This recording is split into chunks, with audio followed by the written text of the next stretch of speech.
Priznajte mi nešto sasvim iskreno, gledajući me u oči.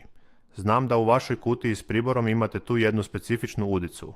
Da, baš tu na koju sada mislite. Onu udicu s kojom ste prošle jeseni izvukli svog najvećeg šarana ili ono kapitalnog smuđa o kojem i dan danas pričate prijateljima uz pivo. Čuvate je kao nekakvu svetu relikviju.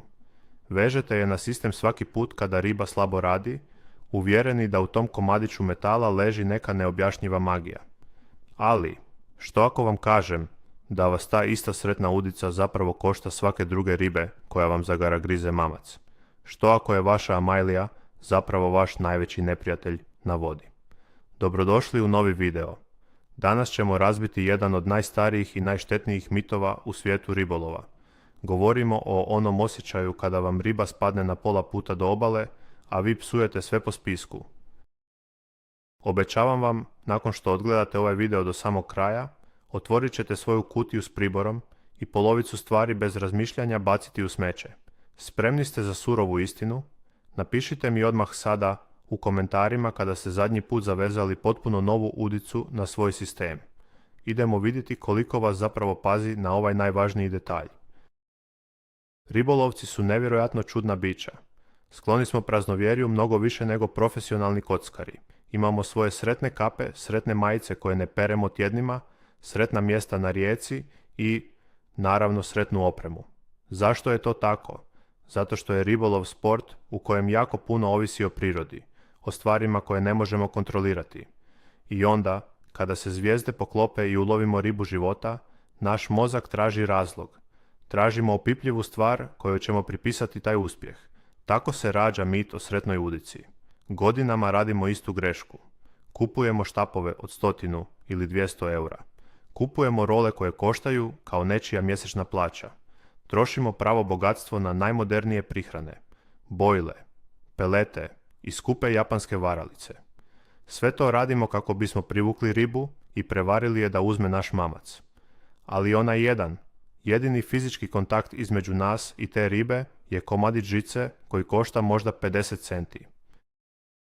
I nevjerojatno je da upravo na tom najvažnijem dijelu opreme mi odlučujemo štedjeti.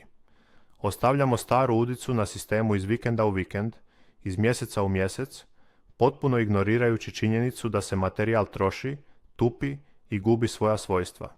Zbog te navike gubimo ribe, a da nismo ni svjesni zašto nam se to događa. Zora polako sviće nad vodom. Magla se još uvijek drži same površine jezera, a vi sjedite u tišini, promatrajući vrhove svojih štapova. Kava se polako hladi u vašoj termosici. Savršeno ste pripremili svoje omiljeno mjesto. Prihrana je odradila svoje, štapovi su zabaceni na točnu udaljenost. I onda, konačno, onaj zvuk i prizor koji svi mi toliko čekamo. Vrh štapa se savija, indikator griza divlja. Srce vam počne udarati u grudima kao ludo. Uzimate štap u ruke, zatežete rolu i kontrirate svom snagom koju imate. Osjetite nevjerojatno ugodnu težinu s druge strane najlona. Riba je tu. Borba počinje i adrenalin je na samom vrhuncu. Riba snažno vuče prema dubini, a vi je polako i strpljivo podižete prema površini. Već je jasno vidite u svojoj glavi kako pozira za vašu novu profilnu sliku. I onda, odjednom, bez ikakvog upozorenja, otpor potpuno nestaje. Vaš najlon se tužno opusti. Riba je otišla. Spala je s udice. Što radite u tom specifičnom trenutku? Psujete svoju lošu sreću. Krivite mekanu usnu ribe koja se navodno rasparala. Krivite podvodno granje za koje je riba zapela. Možda čak krivite i vjetar. Ali rijetko tko će izvući sistem iz vode, uzeti tu udicu među prste i dobro je, detaljno pogledati. Krivite sreću, a zapravo ste sami krivi. Kada biste uzeli tu istu udicu, s koje vam je riba upravo spala, i stavili je pod snažno povećalo ili mikroskop, vidjeli biste pravu istinu. Anatomija vrha udice je nevjerojatno osjetljiva stvar. Taj vrh je tanji od ljudske dlake, dizajniran s jednom jedinom svrhom, a to je da bez otpora probije tkivo. Međutim, svaki put kada zabacite svoj sistem u vodu, ta udica prolazi kroz pravi pakao. Udara u kamenje na dnu rijeke. Grebe po tvrdim školjkama. Zapinje za potopljene grane i staro lišće. Svaki taj mali, naizgled beznačajni udarac savija taj mikroskopski vrh udice. Ponekad ga savije prema unutra, ponekad ga potpuno otupi. Vi to ne možete jasno vidjeti golim okom dok stojite na obali, ali riba to itekako osjeti. Kada kontrirate tupom udicom, ona ne probija usnu, već samo klizi preko nje, grebe po površini i eventualno se jedva zakači za tenku kožicu. Ta kožica može izdržati prvih 10 sekundi borbe, ali čim riba napravi prvi snažni okret glavom, kožica puca, udica ispada, a vi ostajete s praznim štapom u rukama. To nije loša sreća, to je čista fizika i mehanika oštećenog metala. Sjetite se kako su vas učili stariji ribolovci, možda vaš djed ili otac.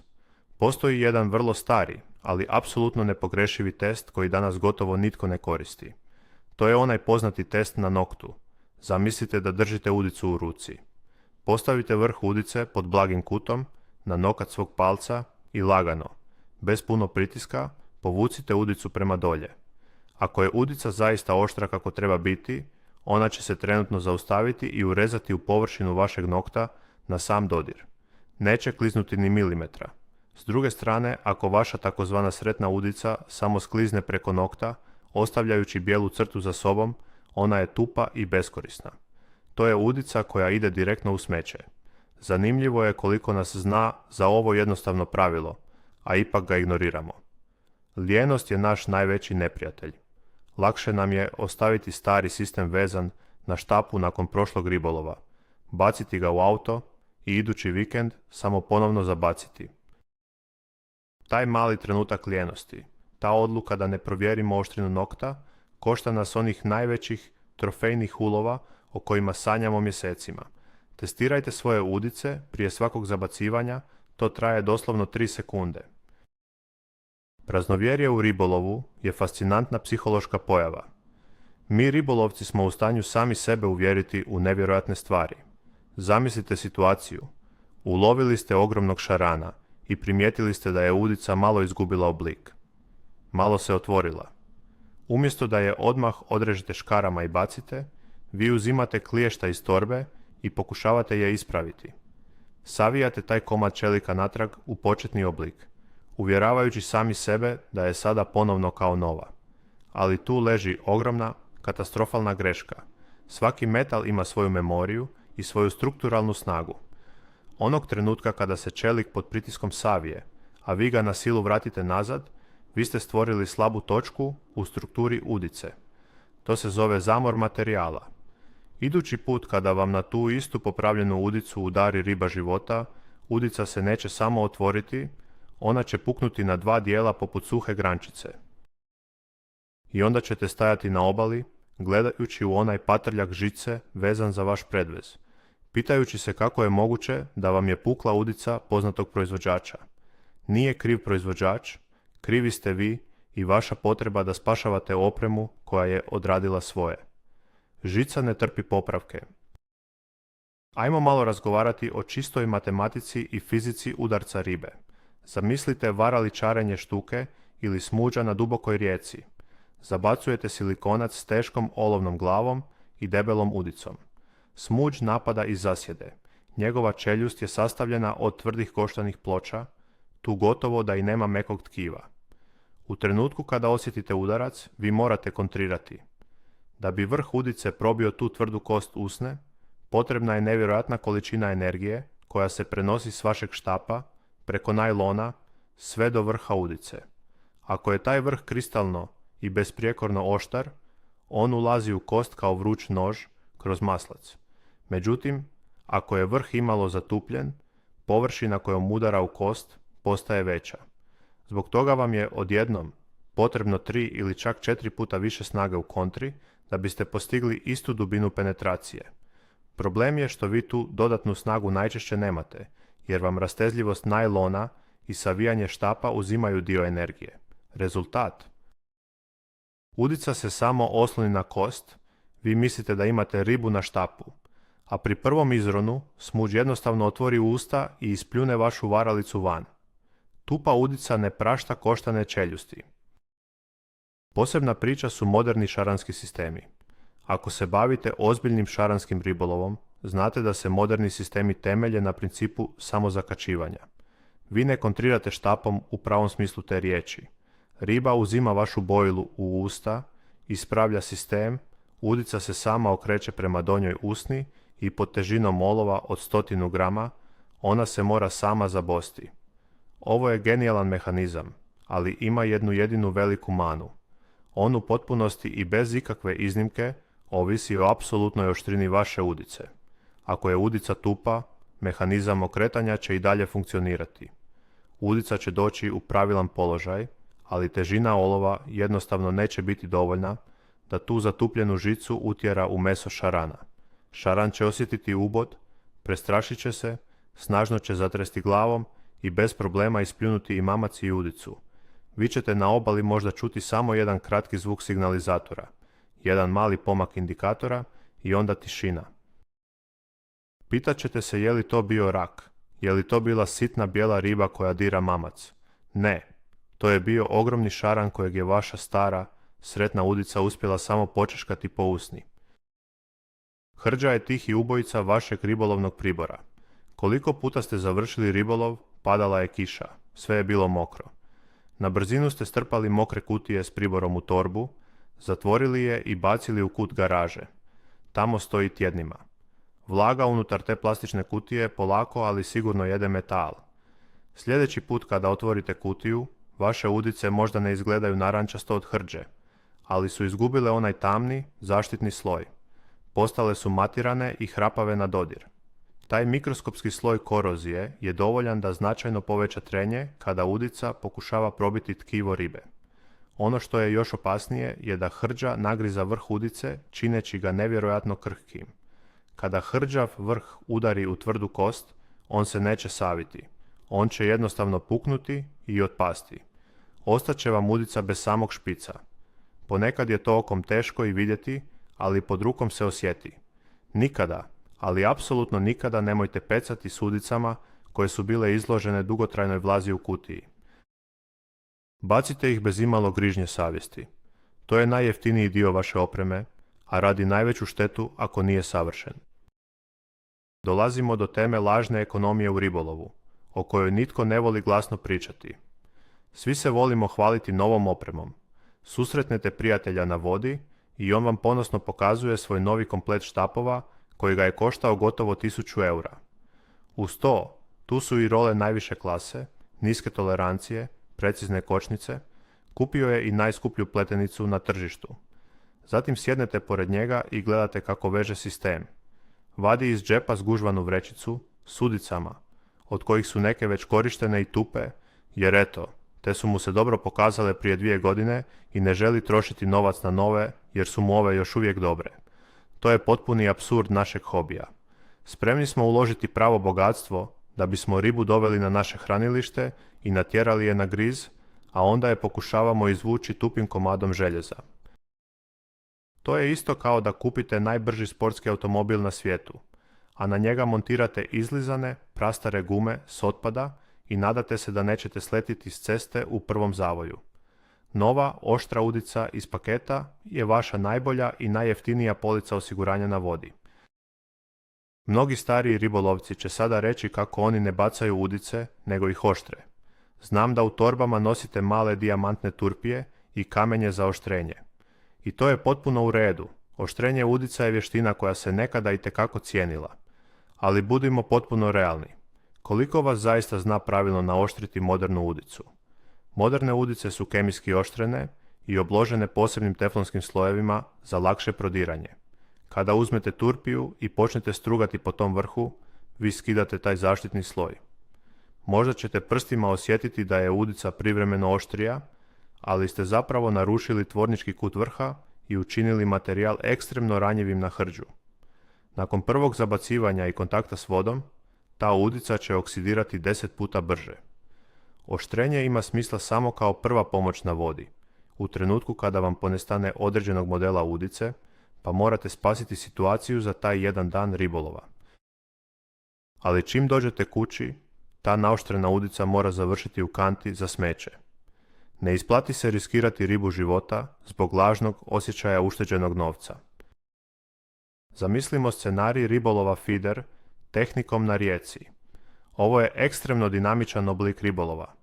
Zabacujete svoj sistem s hranilicom svakih 5 ili 10 minuta.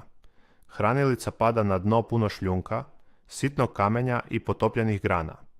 Vaš predvez leži na tom grubom dnu, a tok vode ga stalno lagano pomiče i valja. Koristite izuzetno male i tanke udice, recimo veličinu 14 ili 16. Takve sitne udice su nevjerojatno efikasne jer riba mamac uzima bez ikakve sumnje, ali su isto tako strahovito osjetljive. Nakon samo nekoliko ulovljenih manjih riba, poput mrene ili plotice, ili nakon sat vremena povlačenja po šljunčanom dnu, vrh te sitne udice je potpuno uništen. On se smota i pretvori u sićušnu kuku. Kada nakon toga dobijete griz one prave, krupne mrene koju ste čekali cijelo jutro, zategnete štap, a udica jednostavno ne može uhvatiti meso jer se vrh okrenuo prema unutra. U ovakvom ribolovu zlatno pravilo je da se udica mijenja bez ikakvog žaljenja, čak i ako vam izgleda u redu, jer mikrooštećenja na takvim modelima čine ogromnu razliku. Jedna od najvećih zabluda je takozvani test na ljudskoj koži, odnosno jagodici prsta. Često vidim ribolovce kako uzmu staru udicu, lagano piknu sami sebe u jagodicu kažiprsta i zaključe da je udica odlična jer osjete blagi ubod. Ovo je nevjerojatno pogrešan način razmišljanja i testiranja. Ljudska koža je izuzetno mekana, elastična i tanka. Gotovo svaki, pa i najtuplji komad metala će izazvati osjećaj bockanja na našoj koži i probiti prvi sloj epiderme ako ga malo stisnemo. Ali usta ribe su potpuno drugačiji svijet. Riblja čeljust je obložena debelom, gumenastom opnom, ispod koje se često nalaze slojevi hrskavice i kosti. Ono što vama na prstu djeluje oštro, za riblju usnu je tupo oruđe koje se samo odbije od hrskavice. Zato se vratite na test s noktom, jer rožnata struktura nokta puno bolje simulira otpor koji udica mora probiti u ribljim ustima. Prestanite bosti vlastite prste i lažno se tješiti da je oprema u savršenom stanju kada duboko u sebi znate da je stara. Ne smijemo zaboraviti ni varaličare, lov sa skupim silikoncima na takozvanim weedless sistemima, gdje se udica skriva unutar samog tijela varalice kako ne bi zapinjala za travu, popularan je svugdje. Zabacujete varalicu u najgušći lopoč, provlačite je kroz podvodnu šumu i osjećate se sigurno. Ali svako to provlačenje kroz travu, udaranje odozdo o grane, grebanje po potopljenom drveću, skida mikronske slojeve oštrine s vaše udice. A problem weedless sistema je taj što u trenutku kada štuka zagrize, vaša udica prvo mora probiti debeli silikon same varalice, a tek onda, s preostalom energijom, mora probiti čeljust štuke.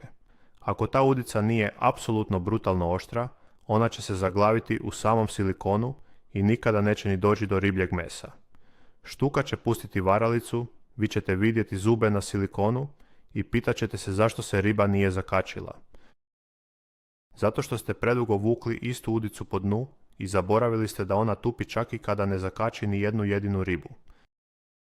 Poseban krug pakla u ribolovu rezerviran je za trokrake udice na skupim woblerima i leptirima. Kupite vrhunsku varalicu za 20 eura. Izgleda savršeno, pliva savršeno. Bacate je mjesecima. Ulovite nekoliko prekrasnih riba. Te trokrake udice udaraju o kamenje ispod površine brane. Stavljate varalicu u mokru kutiju.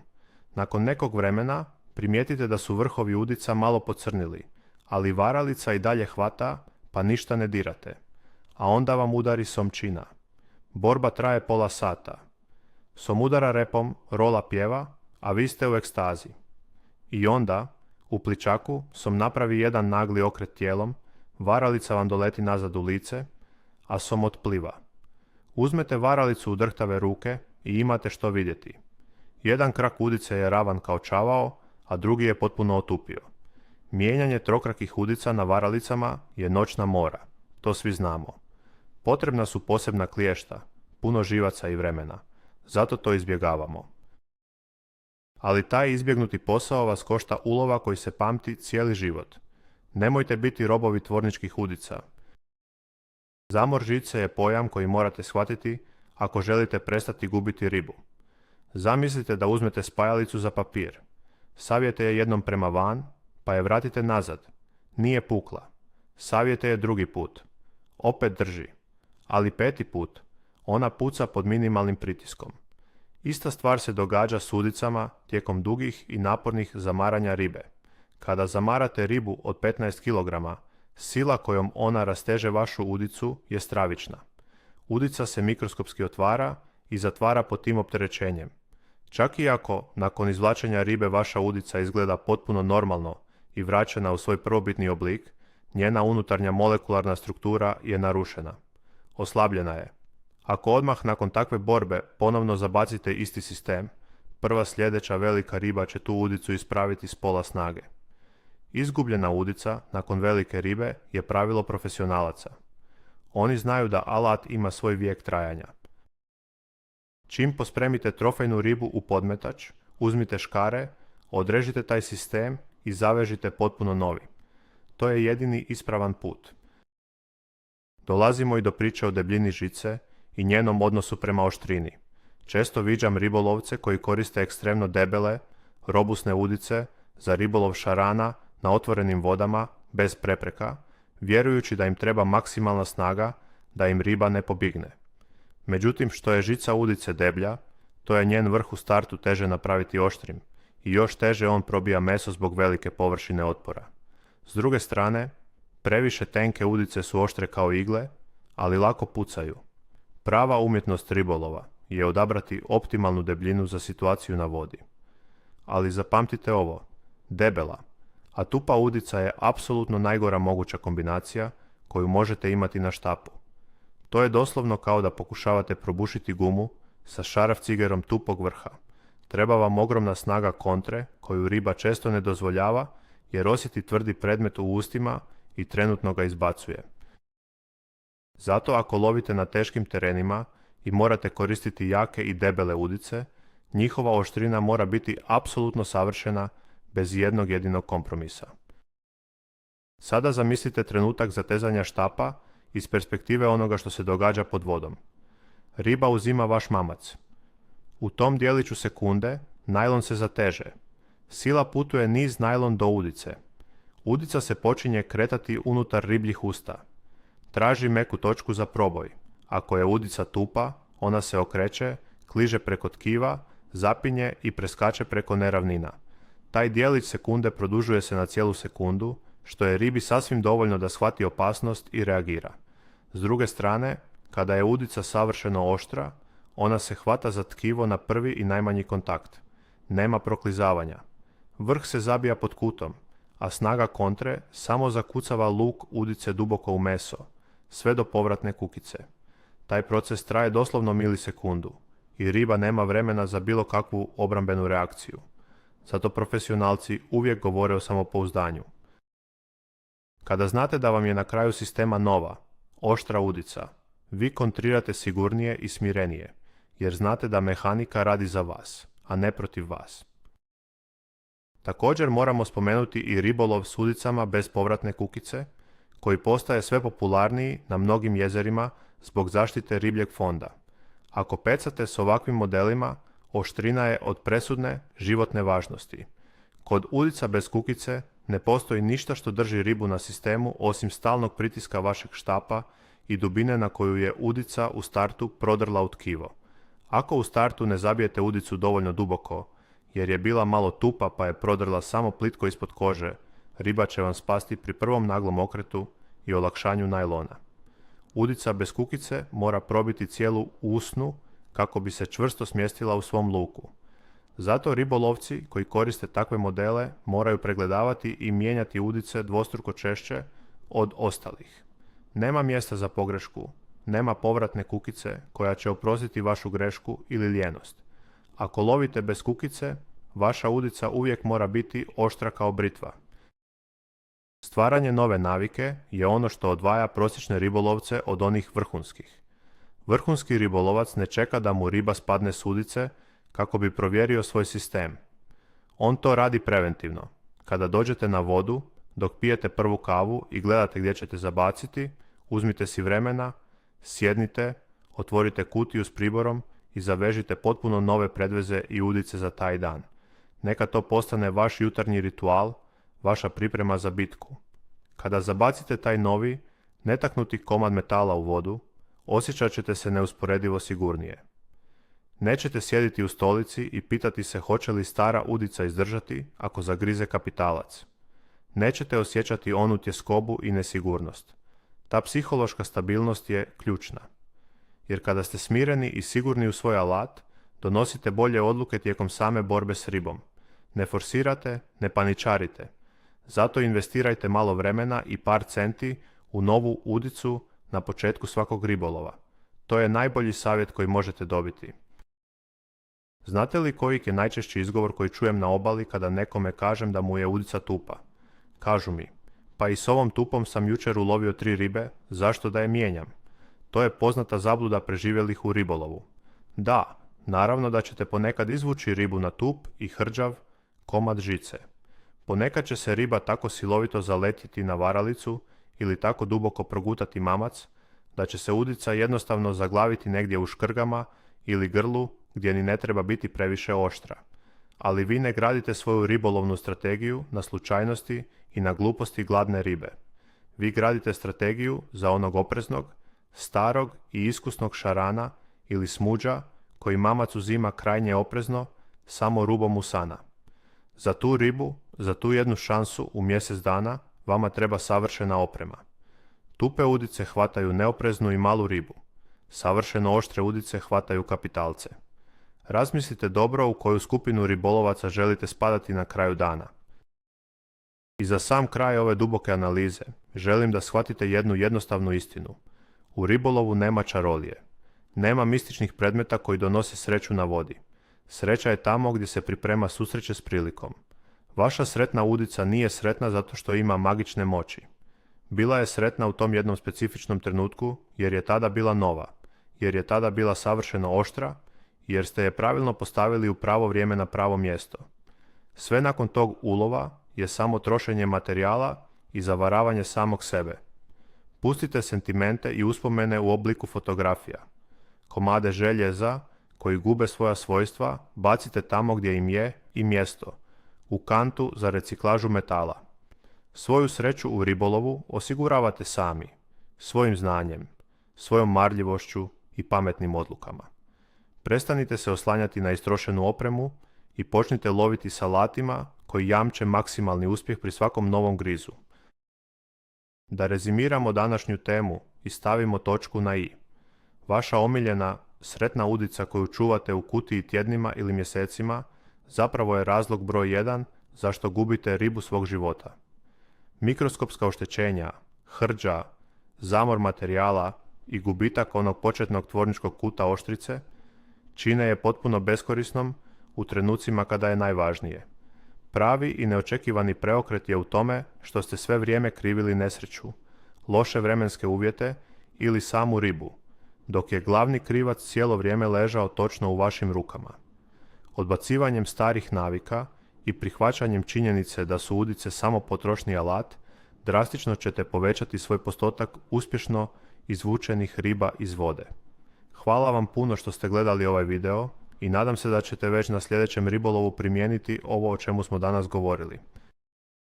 Ako vam se svidio ovaj surov, ali iskren pristup ribolovu, obavezno se pretplatite na kanal, ostavite like kako bi video došao do što više ljudi i pomogao im. I za kraj imam jedno pitanje za vas. Koji je vaš najluđi ili najgluplji izgovor kojim sami sebe uvjeravate da udica na vašem štapu još uvijek ne treba zamjenu? Napišite mi to dolje u komentarima, jedva čekam čitati vaše odgovore.